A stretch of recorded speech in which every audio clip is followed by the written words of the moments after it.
Hey, and welcome to another episode of the Who Dat Jedi podcast. Dave, I've been wrong for the last couple weeks. This is actually episode 188, correct? Yes. Let me Yeah. verify though. So for the people who are Yes. completists, and have to have every, I've given you a peg chaser, the one figure that you have to find out where it was that I went wrong, and in the numbering. So The problem with that though is I've edited it out, so people are gonna have to see if they can hear where the edit occurs. they'll have And if yeah, you can figure it out, you'll get our I don't know, we'll buy you a beer. seal Um, of approval. So, but yeah, this is episode 188. And as I'm Aaron, and with me as always is Fredo and Dave. Guys, how we doing? We are good. I am good. Good. Yeah, doing okay, all things considered. All things considered, is somebody invading Algiers Point, or Well, not that I know of yet. We'll see. and we're recording on a Tuesday, and I just got a notification that the Pelicans are up at halftime, and the game is apparently on some station bounce TV that Yep.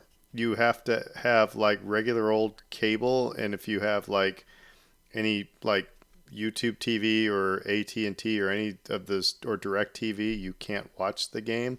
So Mhm. if you hear swearing in the background, it's my wife, because she can't watch the game tonight. So anyway, Wait, wait. She can't watch and I can? I mean, don't you have over-the-air bunny antennas?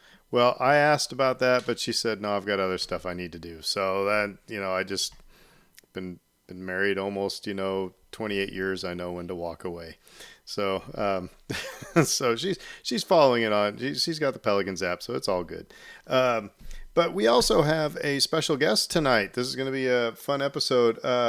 And so Derek Bridges. Hey Derek, how are you doing?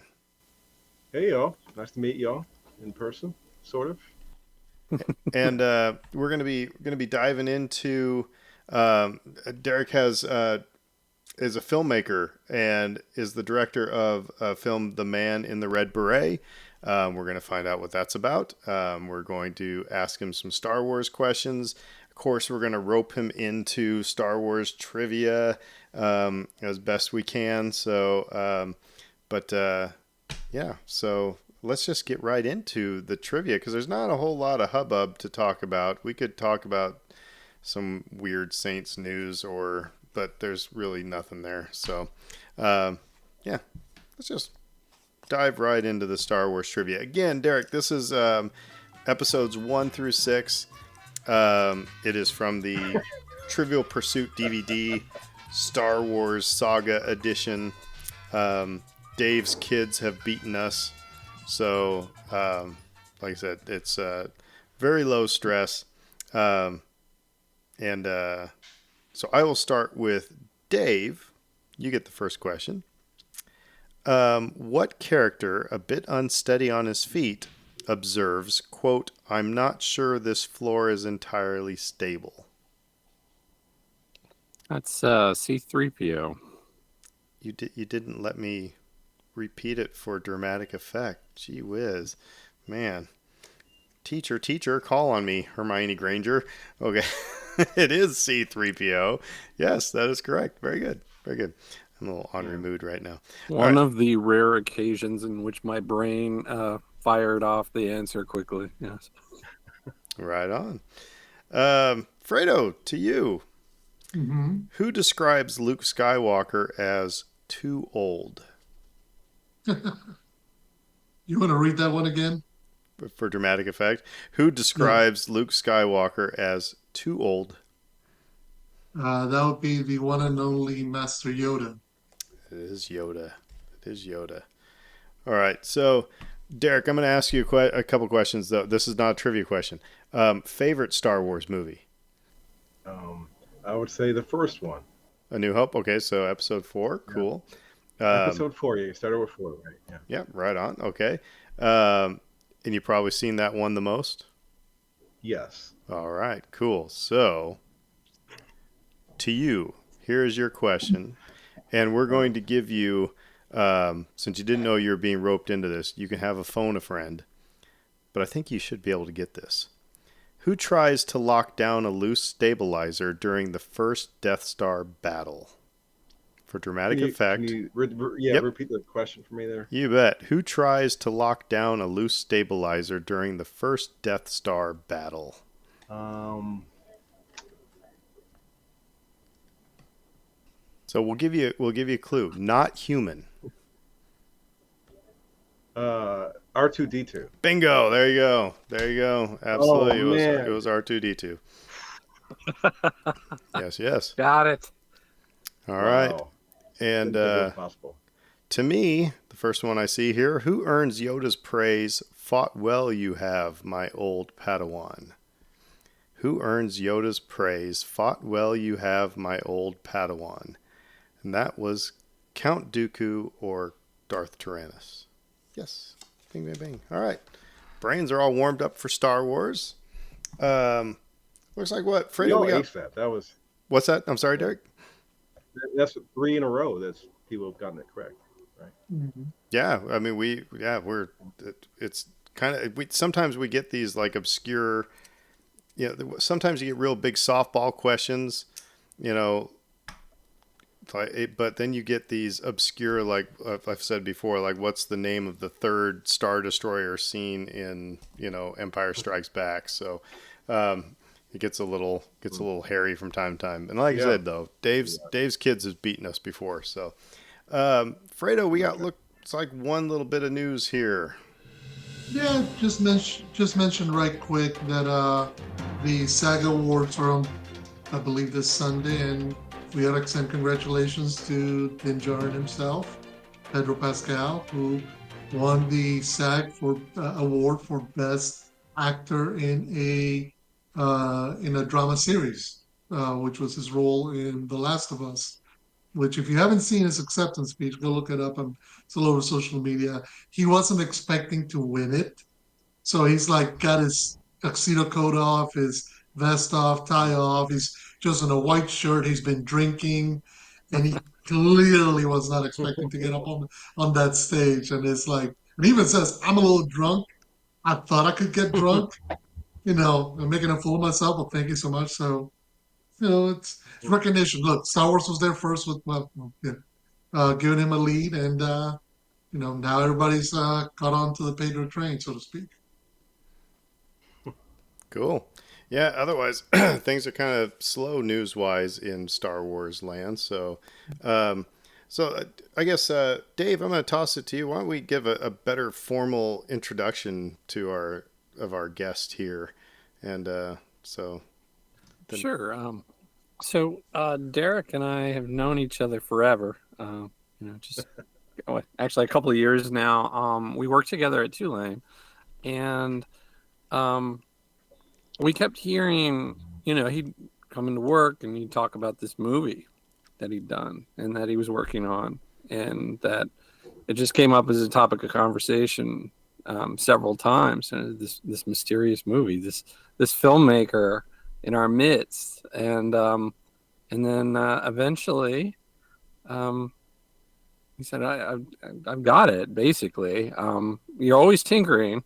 And you're always feeling like you need to tinker, but you've submitted it to several festivals at this point, and have even you won an award for best film at one festival. We can ask you a little bit about that.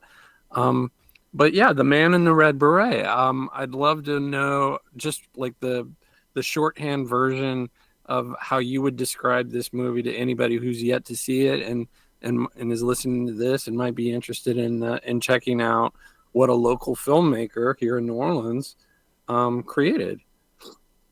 Thank you, David. Well, I think if you're visiting New Orleans or you live in New Orleans and you get down in the quarter, some people don't go down there if they live here, they avoid it, but whatever. Usually people make their way down the quarter at some point. And you're going down Decatur Street, kind of lower Decatur, not too far from Esplanade, maybe half a dozen blocks. The Gazebo Cafe is there.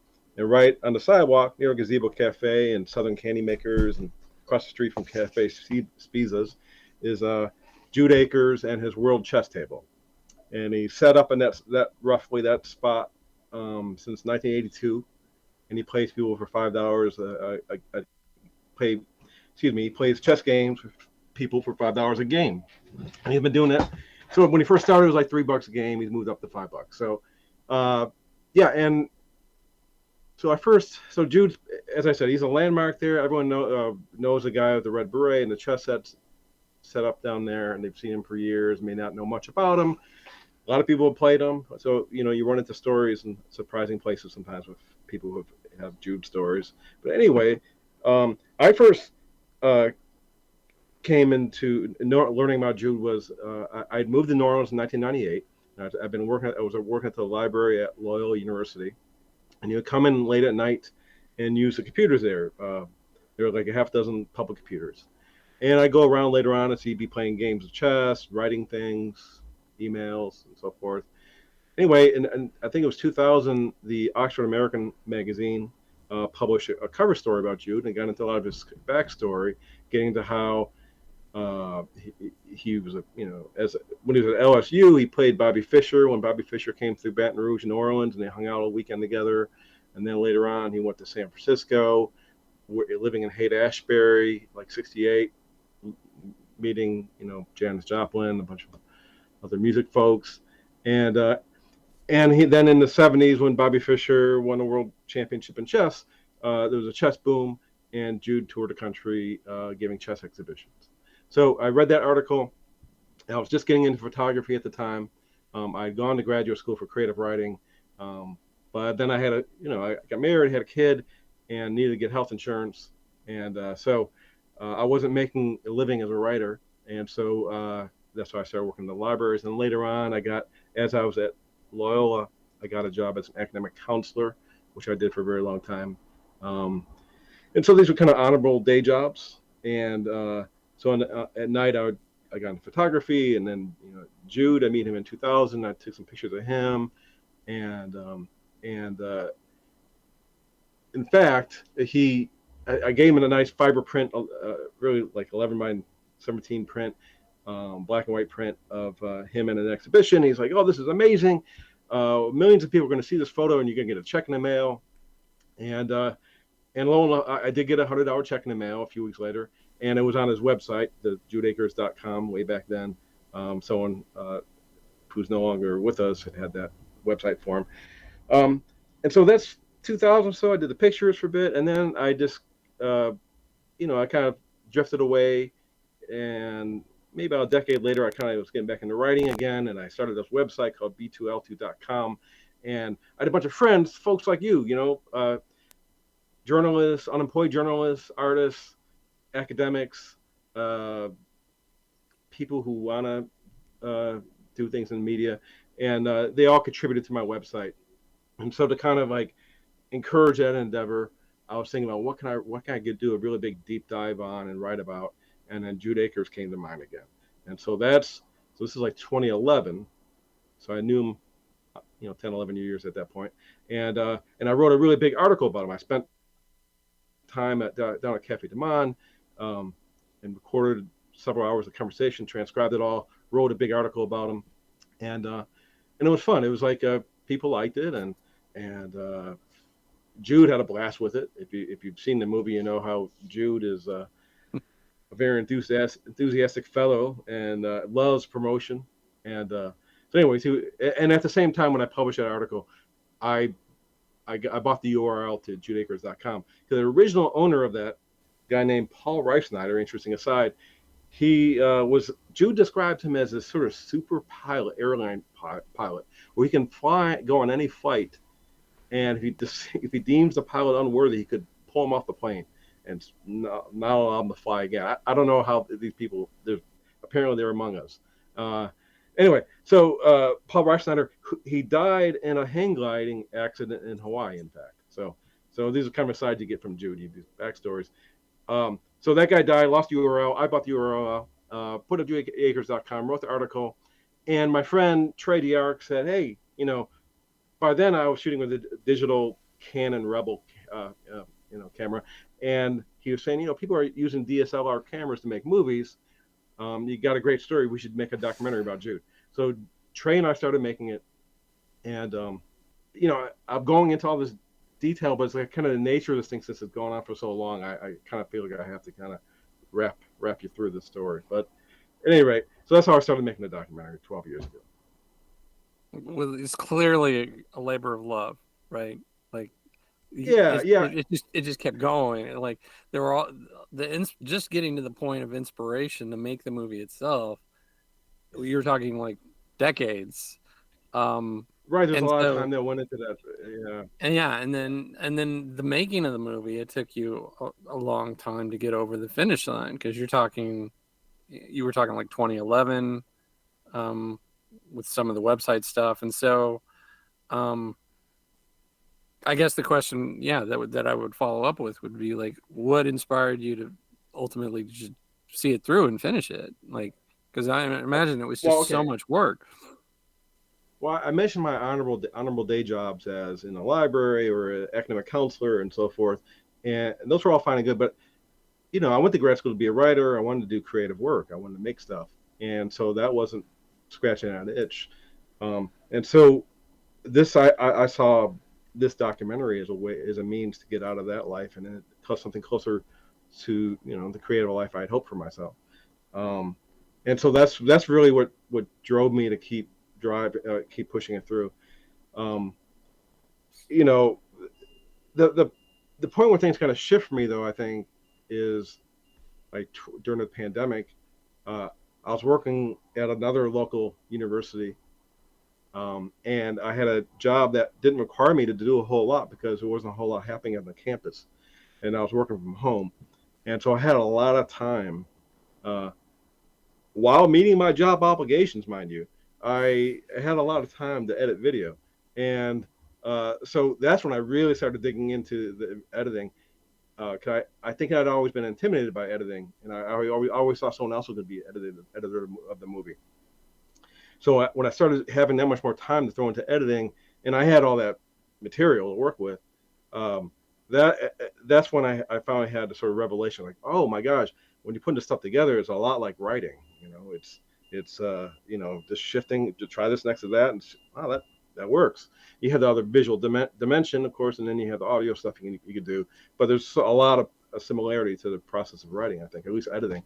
And so then I felt, then I just saw how it all fit together, how I could fit it all together, and how I could complete it. So then I just pushed through.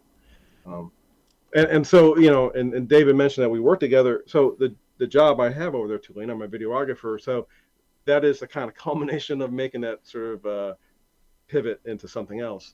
And so I used a rough cut of this movie to kind of show that I could do this kind of work, and that's how I was able to, in part, get the job that I have now, which I'm super happy with. Derek does really good work. And Jude, okay, and thank you. And I should really emphasize that Jude is he's so such a positive guy, and so energetic, and kind of isn't something infectious about his positivity. He always finds a way to kind of shift the dial a little bit to make him king of the world, and so he boosts everyone's ego around him too, and again, it can feel fatuous and it's silly at times, the over the top things he says, but still it's so charming anyway. I don't know. So I think being around him, although it's challenging because he's intense and it's hard to get a word in edgewise, and he speaks, with commas, not periods. So it's exhausting. But we had some, so much of this material over the last decade was shot with my friend Caitlin Hanrahan. She's the director of photography in the movie, and so she and I shot almost all of it, and so she's a lot of fun to hang out with, and she really had a great connection with Jude as well, and so it was just fun hanging out there. So it was easy to shoot and accumulate material over that such a long period of time, partly because it was fun to do. Yeah. If it was tedious and just laborious and he was a jerk and I don't know, I might not have been able to stick with it, but and he was also so hands off in terms of editorially what we did with the material. He's like kind of an extremist on civil liberties and freedom, and so freedom of the press and freedom of the artist, and so he would give his life for other people to have artistic freedom. So that's also been very heartening as well to have a subject who's so generous in that way. And I think like people who when you were telling you mentioned in one of the stories that you were telling us, you said, oh, as an aside, there's this crazy thing I have to tell you, and that's him, or at least like that in my limited experience with meeting him briefly and watching him in this documentary. That's him. He's just like tangent, tangent, tangent, and like you said, hard to get a word in edgewise, but just a brilliant mind when it comes to chess. Um, and again, like I think like that's one of the most compelling things about this movie, which is you're there's this guy who you could easily just, other than the fact that he's wearing this bright red beret, just sort of dismiss if you're not into that scene at all. If you're not into chess at all, you just see this guy and you're like, well, he's figured out a way to play the game so that he can take money from people and then just leave it at that. Mm-hmm. But he has a background in chess that's really, really impressive. And he clearly has an incredible gift, as evidenced by some of his accomplishments. And all of this is revealed over the course of the movie. And I think like that's just, I don't know if that's necessarily the point, but like it was one of the major takeaways that I had from it, which is like looks can be deceiving. Yeah, hiding in plain sight, huh? Yeah.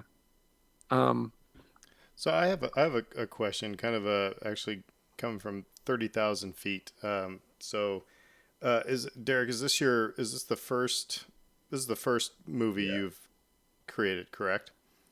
Uh, correct. I'm curious as to like because I often think about I went to school to be a teacher, and I did my whole Mm. undergrad thing, and I'll never forget that when I got my first job and I was going into that job, had this moment of like, I still don't know what the heck I'm supposed to do. It's like, how do you start? They teach you all these little things, but they don't teach you how to start on day one, really. So I guess my question, like I said, just as a filmmaker, what were the things like you found out you didn't know? What were the oh crap moments? Just from the process, because Oh I man. guess the reason why I asked this is you mentioned you're director of photography, um, and it's like those roles. You just think when you think about making a movie, a kid thinks about making a movie, they just thinking about picking up a camera and shooting things. But anyway, what were the things that the learning lessons you had?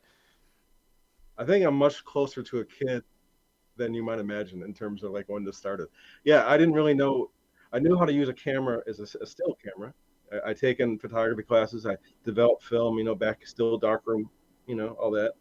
And I had the writing background, but I had no digital, no sound recording, nothing in that area. So that was just a good Trey. My friend Trey, who I mentioned, he and I started together, and he was going to be the editor. Then Caitlin came on. Then the three of us were a team, and she and I were just going to shoot. He was going to edit, but he it within a year or so, the dimension of our understanding of the project kind of changed, and also my focus about this idea of changing this career path, getting out of this student support role.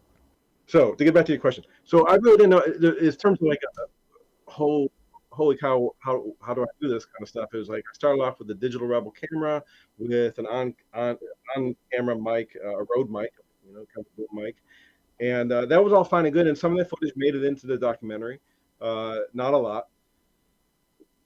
2014, my father passed away, and he left me some money. It wasn't a huge amount, but I was able to get Sennheiser wireless lavalier mics. And so that kind of changed the audio dimension. That got a lot better at that point. We also upgraded to Canon 5D Mark III cameras. And so I had a fair range of lenses just for my still photography days. I was able to use a 200, which we didn't use much, but at a 24 to 50, and then I got the 5D, which doesn't have the crop factor of a Rebel camera, so that you get the full range of the lens and so forth. And I had a really wide angle lens with 18 or something like that. So these are pretty like pro level gear is what I'm getting at. Except for Sennheiser, those Hollywood movie sets use Sennheiser wireless labs and stuff, but everything else is pretty pro. The Canon 5D cameras, those are like photojournalism cameras that newspaper photographers use. Um, except for that historical moment of like 2011, 2012, when people started making movies with DSLR cameras, and specifically the Canon 5Ds, because they could get raw footage out of them. I was never technically proficient to hack my camera in that way, but that was going on in the ether at the time, filmmaking wise. The Magic Lantern plugin people uh, put on their cameras. So in terms of things going wrong, there's so many. Like we just the movie, it starts with the cold open with a guy named Jesse James, great name, who beats the Judas game, and he's like all excited. And that was that we did an interview with him at the French Market Seafood and Bar restaurant and bar, and it was great stuff. But it was like this audio was terrible, really. So I ended up not being able to use it. Another time he had some things set up with Jude and his sister uh, having a conversation, and one mic, the wireless wasn't on the right channel, so it was all screwed up audio on that line.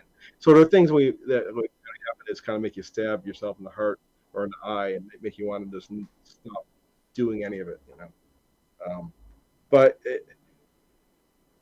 I got to the point where I just decided I was able to kind of put blinders on about all the sort of failures along the way and just see whatever it is we had was this a shoebox full of tapes. Even though it was all digital, there was no shoebox. But in my mind, there was a shoebox of footage, and I just need to start plucking. And there's a movie in there somewhere. It's kind of ultimately how I approach it, and how I came to terms with like the myriad of failures that happen along the way. But sometimes you find ways around your mistakes. Like there's some B-roll I shot when Jude's in Croatia competing in this tournament. Uh, and there's this woman, Marilyn Pelias, she went along with him, and he kind of coached her through the tournament. And she wins her first game in this FIDE rated tournament, and she's so excited, and he's excited. They went down, and they analyzed her game. And I shot it all, but I had the audio off the whole time. I had none of the audio. And I thought I just was the stupidest person in the world for a while. But then years later, I'm editing it, like, I'll just fine. I'll just this B-roll. It didn't need to have audio. I get by without it. So, sometimes it's not as bad as you fear. And always finding creative solutions to your mistakes is that's what art is for almost all of it, I imagine. I think it's like Murphy's Law too, that we convince ourselves that the stuff that we lose is just super valuable. Right. Right. You're like, oh God, I lost the thing, and it was this money quote. It may not have been, but you trick yourself into feeling that way. It's true. So, Derek, let me ask right quick. Given that you spend so much time, with your subject, whatever, when you're living such a passion of love, how do you then trim it down? How do you start that process of thinking, what is the story that I want to tell, Yeah. and what doesn't fit it? So I'm just thinking in terms of like with Star Wars, when we think about that movie came together in the editing room. It was something else when they were shooting it, and then they had to sit down at one point and think, okay, what is going to be this movie? So how did you come through that process? Yeah, that's a good point. Yeah, I had a vision. The article I wrote about Jude back in 2011, in a lot of ways, serves as a kind of template in the sense that his sort of arc of his life story and the things I knew I wanted, right. But I only had the footage I had, so I couldn't tell everything anyway. If I had it all, unless I was doing a mini series or like, and I did contemplate that the idea of doing a multiple part piece. Um, but to make it fit into like an hour and a half, 100 minutes or so, yeah, there's a lot of really important stuff I to get at, but I didn't or couldn't. Um, a good example of that would be his Jude Akers writing career. He had a really interesting writing career when he was in San Francisco. He continued to write after that, but like he was mostly published there. He wrote a regular column for the Berkeley Barb, it's a notorious weekly alternative, uh, and uh, and then also for Francis Ford Coppola had a alt paper for like a year called City Paper or something like that in San Francisco, and Jude had a column in that as well.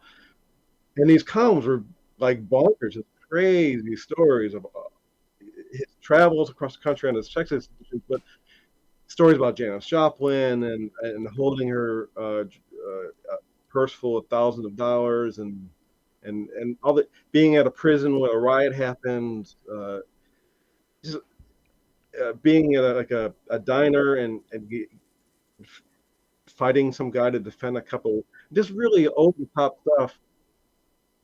And I'd love to get into getting into that, but I couldn't quite figure out how to do it for a couple of reasons. Was one is it's writing, so it's not visual in and of itself that much.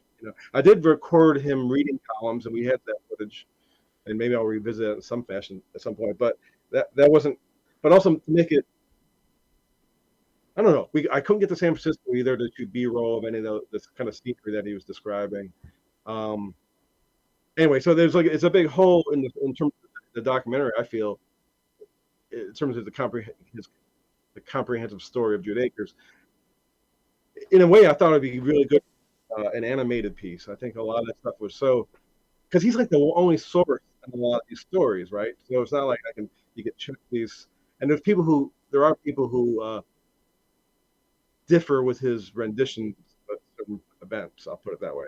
There's one person who's rather prestigious out west who made the.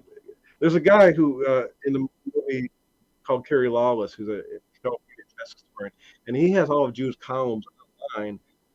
But there's one person named Max Burkett who Jude thinks the world of, but uh, they had a complicated history, and Max does not agree with Jude's portrayal of Max, and he disagrees with some other things too. So, anyways, it was fraught in a lot of ways, and I did some interviews with Max, but it was like to try to find a way to like make that come to life for in a movie, and it was a Zoom interview, and it wasn't great, and I couldn't go out to Oklahoma or wherever he is. I can't remember. Anyway, so that's a good example of like a big part of the story I really wish I could have done something with. And I have an idea for a sequel that called Jude Akers Rides Again, where he travels and gives exhibitions in all these cities that he wrote about back in the day, and then we can kind of like get at the stories that way. Um, but I don't think that's going to happen. But Jude's up. I mentioned Jude, and he's game, but I need someone to come up with a lot of money to make that happen. So there's some other things like so the Janis Joplin thing is a good example because that's really fun story, but she's not around. There aren't other common people I can really interview, and she it wasn't like they were lovers. It wasn't like they were like shared a life together. It's more like a celebrity friend, so I'm not sure if that's the most important thing in his life, and to that if that should go in there before. Above, like, say, I have a chapter in the movie about the Jude Akers rule, where the United States Chess Federation froze Jude's rating for like 30, 40 years. I think that's Janis Joplin or the Jude Akers rule. The Jude Akers rule is a bit more arcane, but for chess people, that's an important thing, and they would have like called me out if I didn't actually address it. Whereas the Janis Joplin thing, I'd love to get into that, but I don't quite know how to do it, and that's why I think I could animate it. It could be a good graphic novel, I think, or just an animated thing in some fashion. So yeah, so to get back to your question, I think some things lend themselves to the form. Some parts of the stories lend themselves to the form of a movie than other parts of a story. And then it's just I mostly had to follow the footage on some level, and I imagine that's probably the case in Star Wars too. It's like we have this. When I put it together like this really sings, and I put it like this, it's kind of boring, you know. And so there's it's just trial and error in terms of how things assemble. But for me, in terms of my documentary, once it's broken up into chapters, and each chapter is sort of like a chapter. It's its own sort of self-contained part of this larger story. And so once I kind of settled on those areas I wanted to hit, then it's just a matter of doing it as concisely as I could. That's also satisfying to watch. I feel like I think you hit on the important bits though, and like you said, that if you don't have the footage, then it may be it may not be an interesting thing to just watch someone explain a story or tell a story. Right. Exactly. If you don't have any sort of visual elements to go along with that, it begins to become a question of, is it worth doing? Right. There's a Kurt Vonnegut line, something about every sentence in a story should either advance the story or a character. You know, some things are really interesting. Some things, you know, and there's that whole kill your darlings thing too. Sometimes great stuff just doesn't work right with the whole. You know. So New Orleans is very clearly the probably the co-lead. Yeah, I think Jude, that's fair. Jude is the main character, but the co-lead would be New Orleans, and I'm wondering how much of that was deliberate on your end. How important was it to you to tell the story of New Orleans when talking about him? I mean, again, like, he chose to live here. The city's obviously very important to him, but um, I think it comes through that, at least in watching it, that it's really important to you too. Yeah, absolutely. He does his life is lived outside mostly. It's obviously when he's home he's studying chess and all that, but his livelihood, the whole purpose of this movie in some sense is him out there in the world getting by on his own terms. It happens to be chess in his case, but it's also very specifically Lower Decatur Street in the French Quarter, and he bounced around before he got to that spot. He was in, and I didn't quite get into all this in the documentary, time being what it is, but he was at Maple Leaf for a while and a couple other places, and Jackson Square I did touch on that before he really settled on this spot, and it is a perfect spot, it's just the sidewalks are very wide there, uh, and the lighting and the bathrooms nearby and all the establishments. And he's such a promoter of the whole neighborhood. They all love him around there.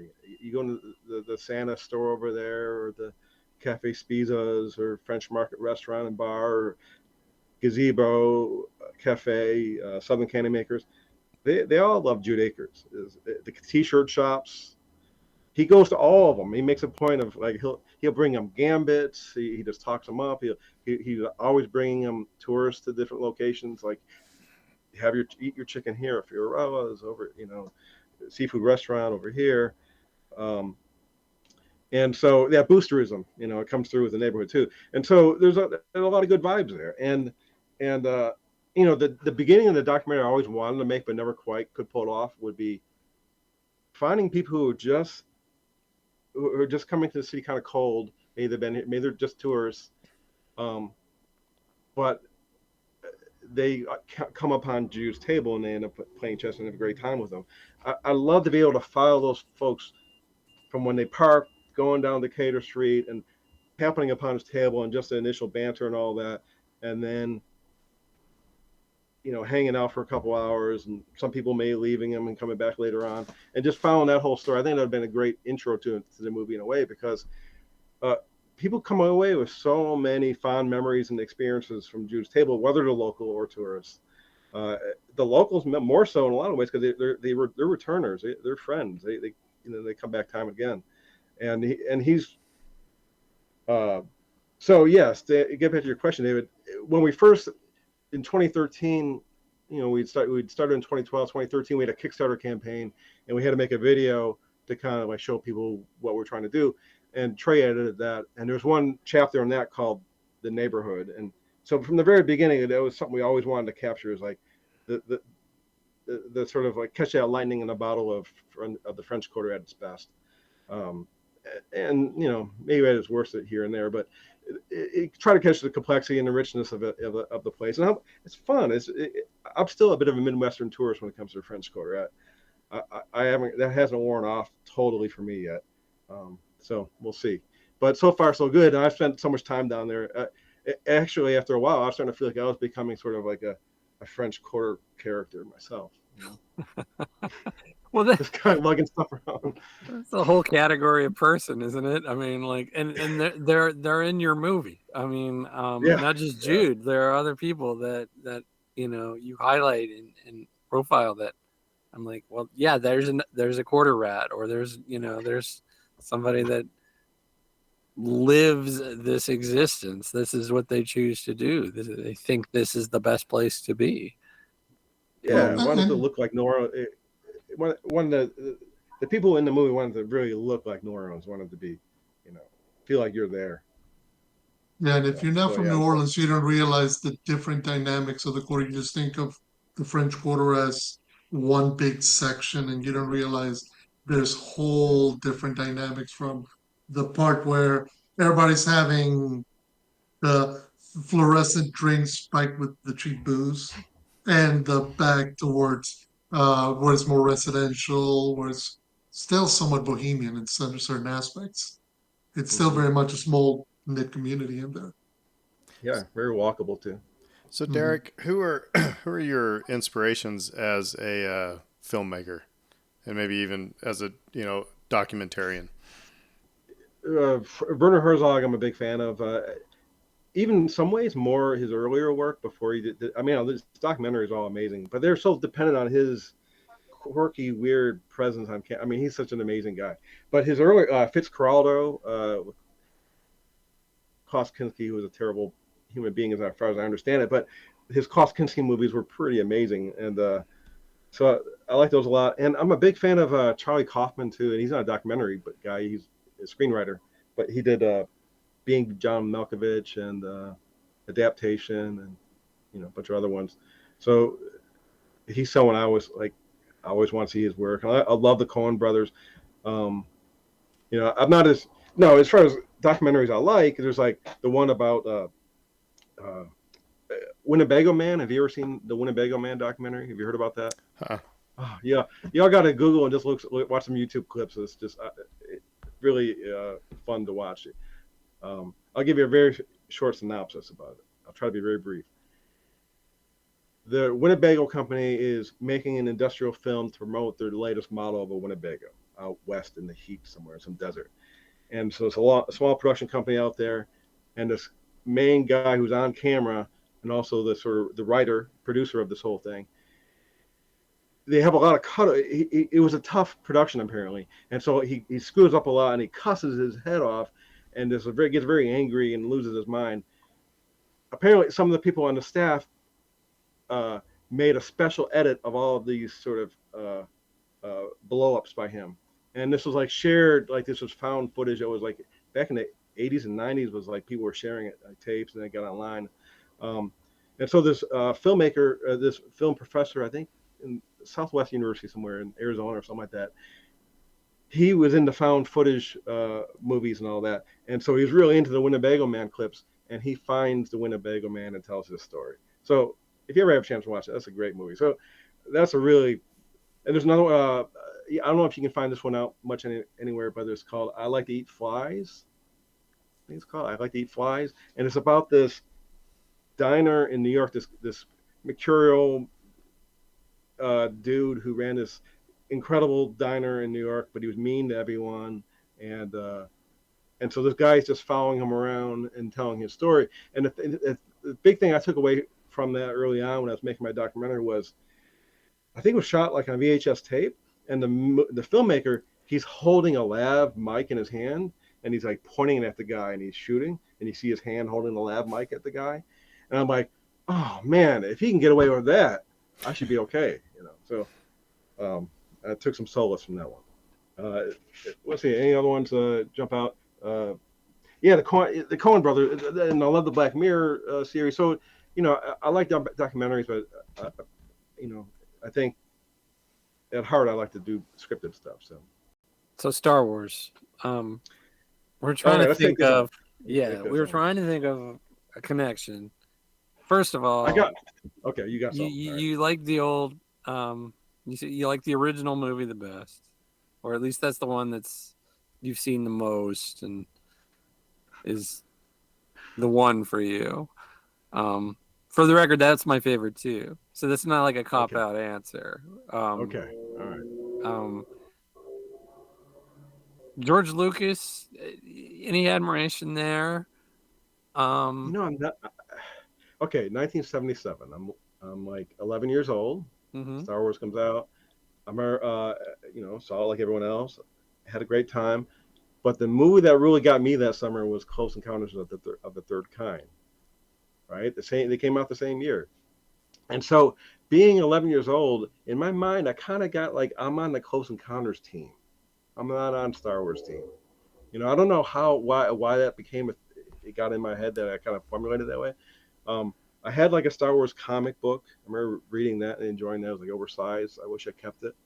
Um, but you know, I guess I'm not huge in sci-fi. I guess what I liked about, like, for example, Close Encounters, the whole Richard Dreyfuss character and his obsession with the potatoes and the mountain thing. You know what I'm talking about? Oh yeah, yeah. Mhm. I love that stuff. Love that stuff. I still love that. But like, so that's, you know, that's just quirky, weird human stuff, and it doesn't. That is, it's not even, you know, it's barely sci-fi almost in a way. Of course it was, but so anyway, I've just never been. I find it a little cold, you know, and so I've you know went to there was Empire Strikes Back, there's Star Wars, and then there's that one a few years ago with the African American actor who's on there, and he's getting a lot of people are weirdly giving him a lot of grief for being an African American actor in a Star Wars movie or something. Remember that? So I saw that one and I enjoyed that. Yeah. It wasn't great, but Well, Finn, um, the character who played Finn, actor who played Finn, John Boyega, and it was yes, the yes, stormtrooper isn't supposed to be yes. black for some reason, which I don't know. Your racism is showing, but one of the ideas I did come to when I was trying to relate this back to Star Wars and fandom, though, is this idea that you're Yeah, profiling in your movie people who sort of take a fanaticism about a particular subject, and just like roll with it. And in your case, it was chess. And in the subjects of your film's case, it was chess.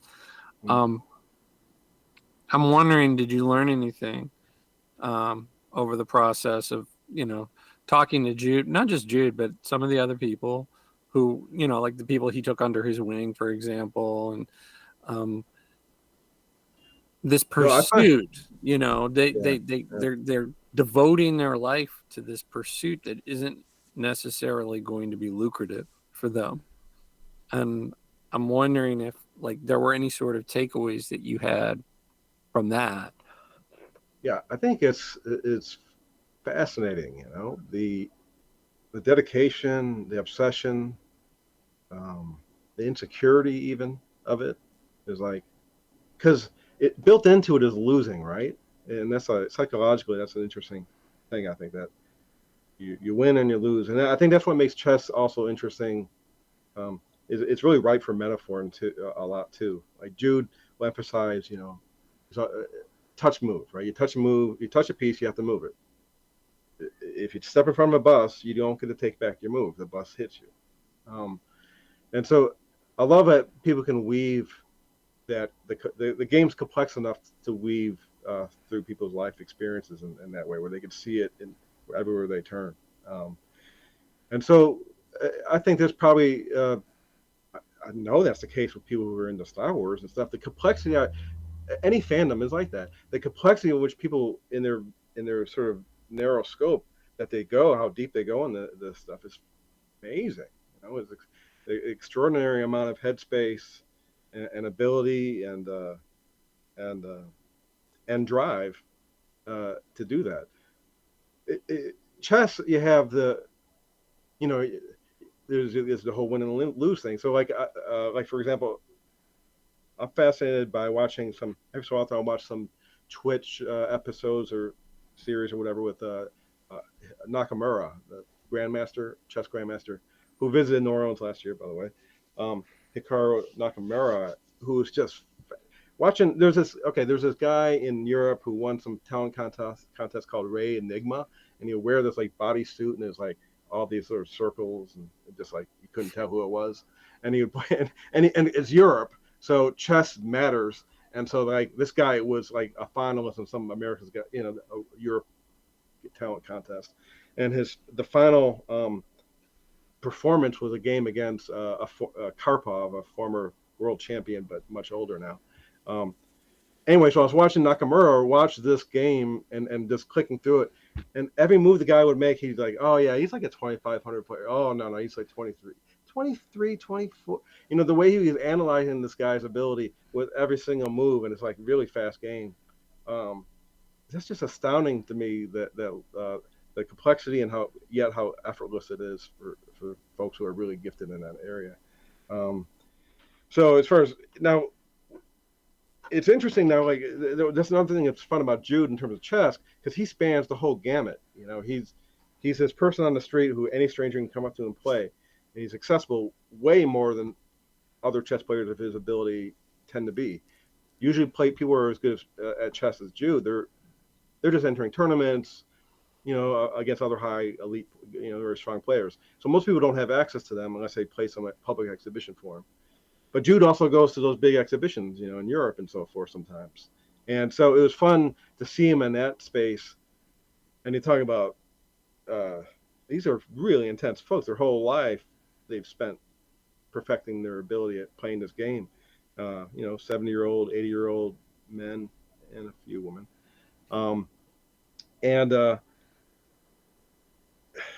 But chess it's a funny world though too. It's like there's all kinds of controversies in chess, and there's like I don't know. It's fascinating that the personalities kind of always show themselves. Everything's a personality test, and chess is no different in that way. So yeah, Jude's kind of an anomaly there too, because he's like kind of flamboyant and energy and very demonstrative and so forth. And there are a lot of those folks, at least those old European guys I saw, were pretty staid bunch for the most part. Though they drank a fair amount and smoked a lot of cigarettes. But like the local scene, chess fans you talked about, the game is more. People are more into the game now than ever, despite artificial intelligence and game engines and all that. That's only made it more popular. So it's fascinating the durability of the game, and what people will do with it. Crazy. We watched the Queen's Gambit when that came out, and really enjoyed that. And I know that now suddenly everyone who saw that is like, now I got to start playing chess. Every time it seems like a huge boom. Yeah, a new project comes along like this, and it just reinvigorates more interest. Well, it's interesting with that one too, since it happened during the pandemic, right? So you had the people playing online. It was a perfect sort of outlet for folks who were going a little stir crazy, probably, Mm-hmm. So a lot of times people who play Jude out there, he's like the only person in the flesh that they play. Like they were always playing online on chess.com or something. But as far as like sitting at an actual board across from another person, it doesn't happen a lot for some folks. But there's a really active local chess community here, and there's really some other really great strong players that come out of here. So Jude's not as, he doesn't play again in local tournaments or anything like that anymore. It's partly because of his beef with the U.S. Chess Federation, but he's done that. He did. He was champ of Louisiana a long time ago. The winning and losing of it is the part of it that is sort of interesting to me too, because the older I get, the less tolerance I have for live sports. If I Yeah. have a rooting interest, I should say. If I don't have a rooting interest, then I'll just critique everyone's play.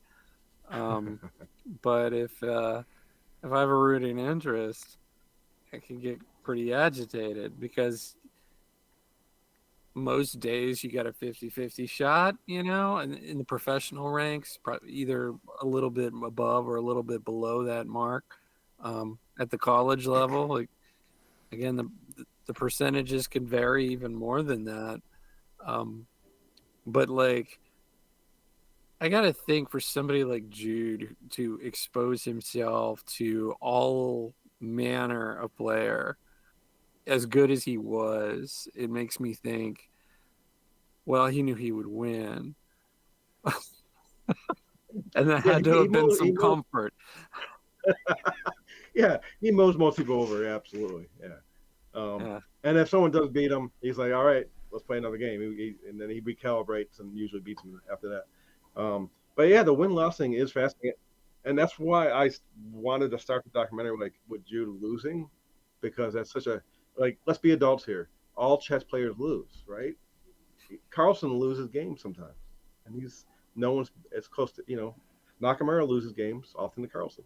But, you know, so everyone loses. So it's built into it. So I wanted to kind of disabuse the idea that there's a sort of like perfect player out there. But yeah, that's a hard thing. And I think Jude, a lot of what he does out there is there's an element of, I don't want to like make it seem inauthentic, but there's a shtick to it too, right? You kind of play your role and you get into your, he'll bow and dramatically shake your hand and kind of like laugh it off a little bit and say, all right, let's play again, little motherfucker. Kind of like he doesn't say that, but like he does recalibrate, and you can tell he's very focused, and he's not going to let that happen again. So it matters, but he's pretty gracious about it. He gets a little quieter, for sure. So, Derek, these have been wonderful stories and great with your time. Appreciate hearing what you've done with this movie and with the story of Jude. What's next? What's next on your plate? Do you have any other ideas or any other movies you're thinking of? Yeah, there's a script I started writing over pandemic, that time. Yeah, that I fancy, and I'm trying. I recently had some other ideas of how to take it a little farther. I was a little stuck, so and I've been writing it with the idea of like how I want to write something I can actually shoot, so I don't have like nothing too crazy. Um, and so I had some sort of basic ideas that were kind of getting me started in that regard. So I think that's coming together. So that's something I hope to do. And I've talked to a couple other people about different ideas. I mean, you make a documentary, people do come to you with a documentary ideas. A couple of people come with really interesting. I see documentaries everywhere. That's part of the thing that was sort of frustrating in a way, taking so long making this movie was like, oh my gosh, there's so many documentaries out there available if you want to make them. So yeah, a lot of things kind of pull at me, but I think my highest priority is working on the script, and then just seeing this movie out into the world as much as I can. But yeah, working on the script, and then there's a friend I made, a local writer who I'm hoping to collaborate with. A couple of writers actually. I want to collaborate on a couple of scripts with them. Um, One's a documentary, another one would be fictional piece. So that's what I hope to do. Man in the Red Beret, still making its way around the festival circuit. Um, Going where, to where Huntsville, Texas tomorrow. there you go, Huntsville, and then I know there's another New Orleans showing coming up. It's April 3rd, Wednesday, April 3rd at 3:30 p.m. The New Orleans Jazz Museum, and Jude will be there if you're interested in meeting Jude. I should hope so. It's just down the street. Yeah, exactly. And Bailey Badaway, who's featured in the movie as well, she'll be there on hand as well, and she's a lot of fun. She's the one who created this nonprofit to promote chess in New Orleans and Jude's legacy, and she used to work at the Jazz Museum. So There we go. Well, cool. all right. All right. Well, good. Well, Well, good. thank you all. Yeah, absolutely. Good luck with the movie and the festival and everything. And can people find you online anywhere? Do you have a social media presence? Let's see. On Instagram, the man in the red beret, all one word. JudeAkers.com. I still run that for Jude. I post regular updates there about where the movie will screen. There's a page there dedicated to that. And then I have my own website, b2l2.com, that I'm actually working on a piece. I haven't published much there the last few years, but I've been just thinking about this movie and some other things. I'm trying to pull together a little essays there. So yeah, I'm there as well. I think that's my main public access points. Cool. Well, Yeah. everybody, check Derek out. So, anything else for the good of the order, Dave, Fredo? No, Right, no, it's just go see the movie. right on. Good deal, y'all. Thanks for having me on. I appreciate it. You bet. And everybody have a great week. And we will, as always, say who dat, Who dat? and we'll see Who you dat? next week. McConkey.